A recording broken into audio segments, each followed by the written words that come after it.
ને રીઝનિંગનો એક બહુ મસ્ત પ્રશ્ન છે. પ્રશ્ન છે, મારી સાસુ અને તમારી સાસુ માં દીકરી થાય તો મારી તમારી વચ્ચે શું સંબંધ? મિત્રો આના પહેલા પણ આપણે જોઈ ગયા છીએ કે ભાઈ જ્યારે રિલેશન આવા બ્લડ રિલેશન આવે ને ત્યારે આપણે એક આકૃતિ દ્વારા જ આખી વસ્તુ સમજી લેશું. જો આપણે 3 નિયમો બનાવ્યા છે. એક કે ભાઈ હોય ત્યારે આપણે ચોરસ કરશું, બેન હશે ત્યારે રાઉન્ડ કરશું, ભાઈ અને બેન હશે તો એને એક લીટીથી જોડશું, પતિ અને પત્ની હશે તો ડબલ લીટીથી જોડશું. બસ પછી ઉપરની પેઢી હશે તો આપણે ઉપર જશું, નીચેની પેઢી હશે તો નીચેની પેઢી. પતી ગયું. જો હવે મારી સાસુ અને તમારી સાસુ માં દીકરી છે. ચાલો માં દીકરી હોવું એટલે પેલા એ જ દોરી લે. ચાલો માં દીકરી. હવે આ માં દીકરી છે, બરાબર. ચા ઉપરની પેઢી છે, આ નીચેની પેઢી છે, એટલે આ માં છે ને આ દીકરી છે. હવે શું કહે છે કે આ પણ સાસુ છે અને આ પણ કોકની સાસુ છે, અને જેની જે સાસુ થાય છે એનો આપણે સંબંધ ગોતવાનો છે. સિમ્પલ. ચાલો આ સાસુ ક્યારે થાય? આ દીકરી છે એટલે ચાલો આઈ એમ નો વર. જોજે આ દીકરીનો વર થયો આમને મન, તો દીકરીના વરને શું કહેવાય? જમાય. અને આ શું થઈ ગયા? સાસુ. એટલે આપણે કામ એ છે કે આના આ સાસુ છે. ઓકે, હાલો છે. હવે આના સાસુ ક્યારે થાય તો એનું વિચારીએ. ચાલો એને એક આ દીકરો છે, આ દીકરાને વહુ છે. જોજો આ વહુની સાસુ આ થયા કે નહીં? ફરીથી આ બેનનો આ દીકરો છે, આ દીકરાની વહુ છે, બરાબર ને? તો આના આ સાસુ થશે, આના આ સાસુ થશે, અને આ બંને શું થયા તો કે માં દીકરી. પતી ગયું. તો બધું આવી ગયું. જો મારી સાસુ અને તમારી સાસુ કોઈ પણ બોલી શકશે. આ એમ બોલી શકશે કે મારી સાસુ એટલે આ, અને તમારી સાસુ એટલે આ, ઈ માં દીકરી છે. આ એમ બોલી શકશે. ઓકે, તો કામ પતી ગયું. હવે જો આ ફેમિલીમાં આપણે આટલું વિચારીએ કે આ શું થયું તો કે એક બેન છે, એની દીકરી છે, એનો જમાઈ છે, એને એક દીકરો છે, એની આ છે. તો હવે આ બે શું થયા તો એમના મિસ્ટરના આ મમ્મી, આ એમના પપ્પા, એટલે મિસ્ટરના પપ્પા એટલે શું થયા? સસરા. આ શું થઈ ગયા? સસરા. અને આ શું થયું? એના દીકરાની વહુ. દીકરાની વહુને શું કહેવાય? પુત્રવધુ. જોજે આવું ક્યાંય વિકલ્પ છે? ચોક્કસ છે, પુત્રવધુ અને સસરા. મિત્રો અત્યારે આપણને એક કામ કરીએ કે આને હજી ડિટેલમાં જોઈએ કે આ સિવાય જવાબ હોય, જરૂર હોય. જેમ કે આપણે આગળ વધીએ કે તમને આનંદ થશે કે આની અંદર 4 જવાબ મળશે કે એમાંનો આ એક જવાબ છે. તમે કહેશો કેવી રીતે? ચાલો થોડું સમજી જ લઈએ. જુઓ અહીંયા આપણે એમ કીધું છે કે આ કોઈના સાસુ છે, આ કોઈના સાસુ છે. આપણે એક વિચાર કર્યો કે આ છે એની દીકરી છે. ચલો ધારો કે અહીંયા એનો દીકરો હોત, આ એટલે ભાઈ બેન થયા. જો આ દીકરો હોત તો દીકરાની વહુ હોય તો એના આ સાસુ થાય તો હા થાય, રાઈટ? તો પરિસ્થિતિ હવે જુઓ છે. આમના આ સાસુ છે, હા આમના આ સાસુ છે, તો આ બેનો સંબંધ શું થાય? તો વિચાર લ્યો કે જો આ એમના પતિ, આ એના મમ્મી, આ એના બ્રધર, એટલે શું થયું? મામા. આ મામાના મિસિસ, એટલે શું થયા? મામીજી. આમને મન. અને આમના શું થાય કે આમના આ ભાણેજ અને આ ભાણેજના વહુ, એટલે શું થશે? મામીજી ભાણેજ વહુ. ખ્યાલ આવે છે? ચાલો હજી એક વિકલ્પ વિચારી કે આ સાસુ છે એ તો એનો દીકરો છે, તો ચાલો આને દીકરી હોત તો આ ભાઈ બેન થયા.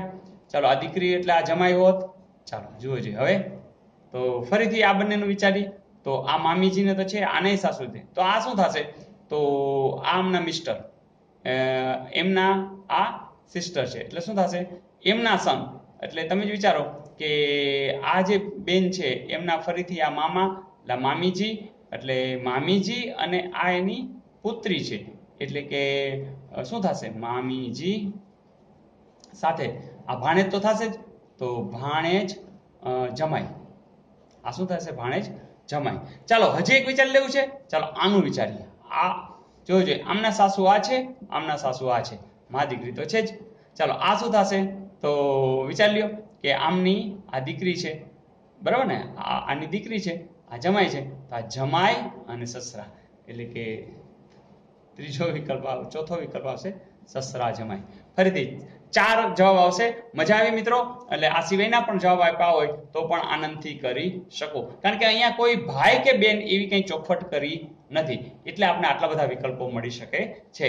તો મિત્રો ફરીથી સમજવાનો પ્રયાસ જરૂર કરજો.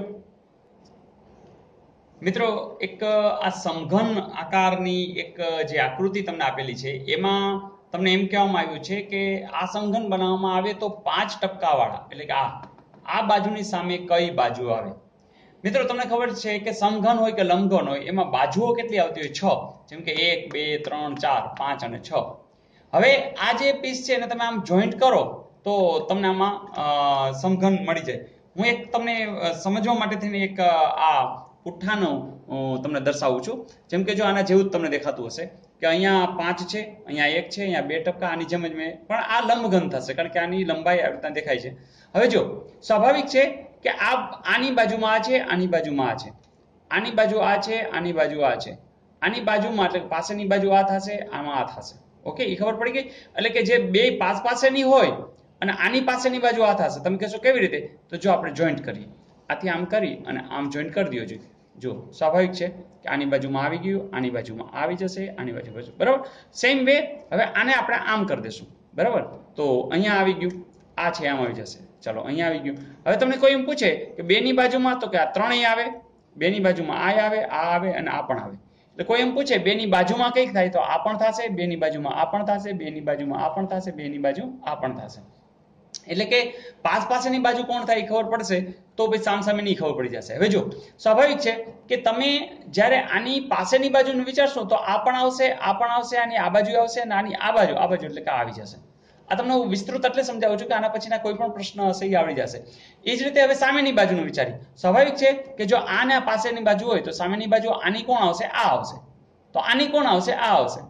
તો સેમ વે આની આ આવશે અને આની આ આવશે. અને જુઓ તમને આના ઉપરથી જ ખબર પડી જાય કે આ અને આ પણ શું થશે? સામસામેની. એટલે કે આ અને આ સામસામેની થશે. તો સાવ ક્લિયર થઈ ગયું. તો આની સામેની બાજુ કોણ આવે? આ અને આ સામસામેની બાજુ. આની સામસામેની બાજુ કોણ આવશે? તો કે આ આવશે. તો આની સામેની કોણ આવશે?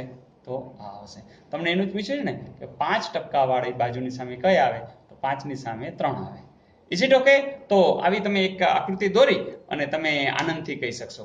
હવે ચાલો એક વધારાનો પ્રશ્ન પૂછી લો કે આ જે 6 છે એની બાજુમાં કોણ આવે? તો તરત જ કહેશો કે 6 ની બાજુમાં ઉપરની આ તો આવશે જ, 6 ની બાજુમાં નીચે આ તો આવશે. તમે કહેશો બાજુમાં દેખાતી નથી, પણ તમને એ પણ ખબર છે કે ભલે 6 આમ હોય પણ જ્યારે તમે આમ વાળો છો અને આમ કરો છો ત્યારે આ જે છે એ જો બધાની બાજુમાં આવી ગઈ. આ 5 છે એ આની બાજુમાં છે, આ બધાની બાજુમાં આવી જશે. એ જ રીતે આ 3 છે એ પણ બધાની બાજુમાં આવી જશે. એટલે ચારેયની બાજુમાં આ 3 છે, આ ચારેયની બાજુમાં આ 5 છે અને આની બાજુમાં આ પણ આવ્યું, આ પણ આવ્યું, આ પણ આવ્યું. અને આ જ્યારે વાળશો ત્યારે આ જે છે હું બાજુ ફરતું અહીંયા આવી જશે. એટલે આ પણ એની બાજુમાં આવશે. Is it okay? મિત્રો આ સમઘનના કે લંબઘનના આવા જ્યારે દાખલા પૂછાય છે આ રીઝનિંગના, ત્યારે ખાસ યાદ રાખજો કે એટલું બધું સિમ્પલ હોય છે. માત્ર હવે નેક્સ્ટ આવશે ત્યારે હું તમને સમજાવતો જઈશ કે એકદમ ઇઝીલી તમે એના પૂરેપૂરા માર્ક્સ ખેંચી શકશો. ઓકે, બસ પ્રેક્ટિસ ચાલુ રાખજો. અને આ વખતે જીપીએસસીમાં બરોબર ટાર્ગેટ રાખવો છે. હું વધુ ને વધુ આમાં મેથ્સ અને રીઝનિંગ અને એ સિવાય પણ વધારાના કંઈક ક્વેશ્ચન્સ છે મૂકતો જઈશ. તમે વિડીયો જોતા રહેજો, તમારા મિત્રોને શેર કરજો. બસ આ વખતે આપણો જે ટાર્ગેટ છે એ ટાર્ગેટને અચીવ કરવાનો પ્રયાસ ચાલુ રાખીશું. Okay, all the best.